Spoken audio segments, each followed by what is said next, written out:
Welcome to the Fruitful Life. So this is part 2 of my series on publishing. If you haven't seen part 1, check it out. I'm gonna link it right here. So let's get straight into it.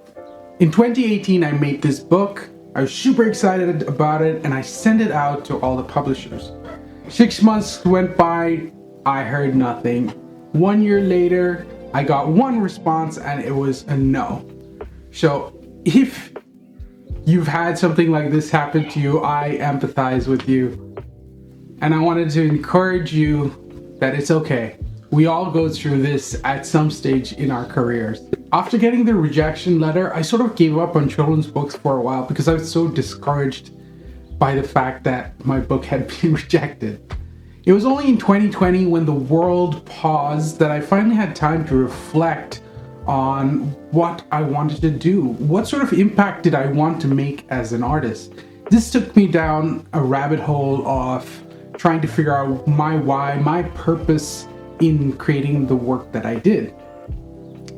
Now that is a whole story of its own and I'll probably address it in a different video. But in today's video, I want to focus in on what happened next. So at this stage, after finding my why, it allowed me to hone in on the fact that I wanted to create children's books. This is part of my goal, part of my mission to bring joy and encouragement in everything I do. And so finding that purpose then allowed me to decide that I wasn't going to wait for permission from somebody to create something that I felt that was a part of my drive, part of my purpose, part of my mission. So I went about self-publishing this book, What Wonders Shapes We Are. And over the course of the next year or so, something unexpected and incredible happened. Woohoo! Publishers started approaching me, which was mind-boggling after my rejection in 2018.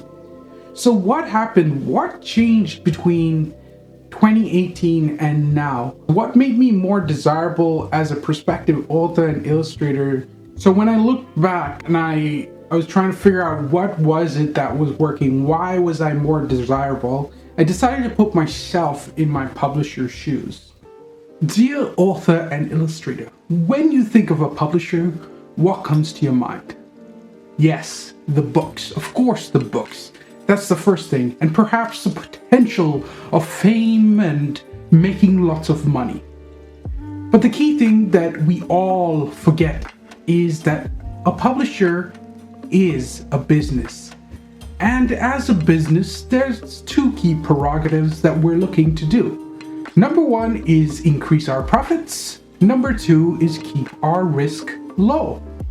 And so when it comes to choosing an author and illustrator to work with, we're looking for a sure thing or as close to a sure thing as possible so that we can hedge our bets and make the highest profit margins.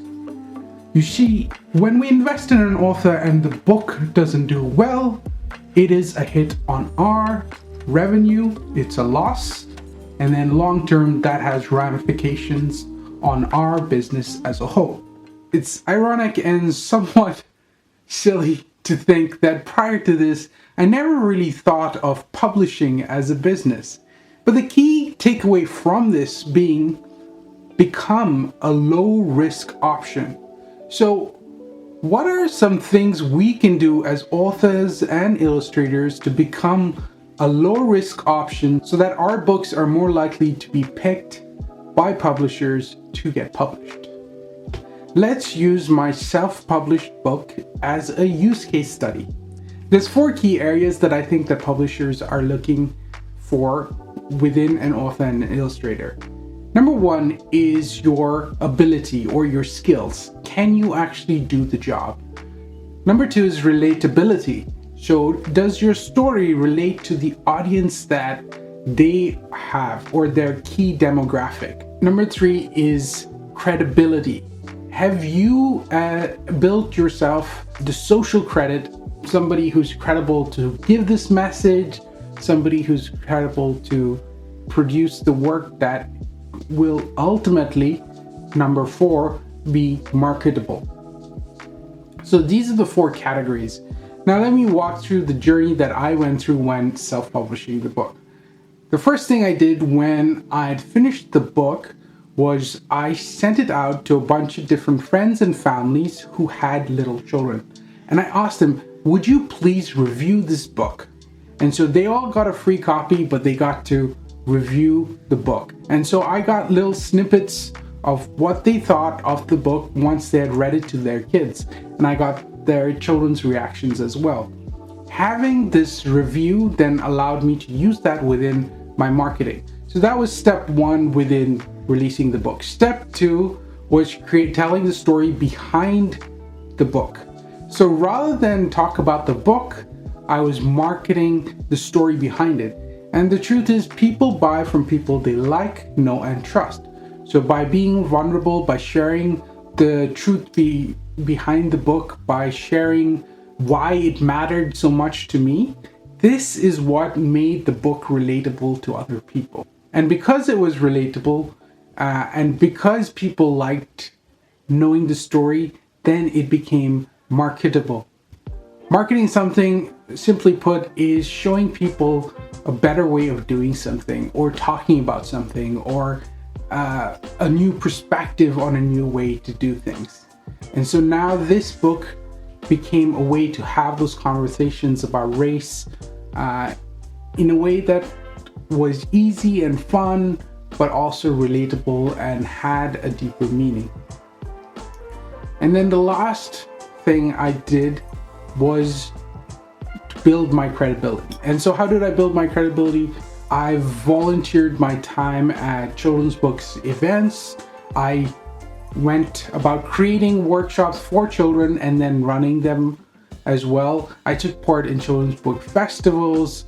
These little things then started to create the credibility of me within the industry. Because the other thing publishers want to know is, are you in it for the long haul, or are you just going to write one book and disappear? Because that is a losing strategy for them. They want to invest in people who really love what they do, and that their investment in you is going to pay them back 10 times, 20 times what they initially invested. So ask yourself, am I a good investment? And if you're not, what can I do to make myself a better investment for a publisher? Because that's what they're doing.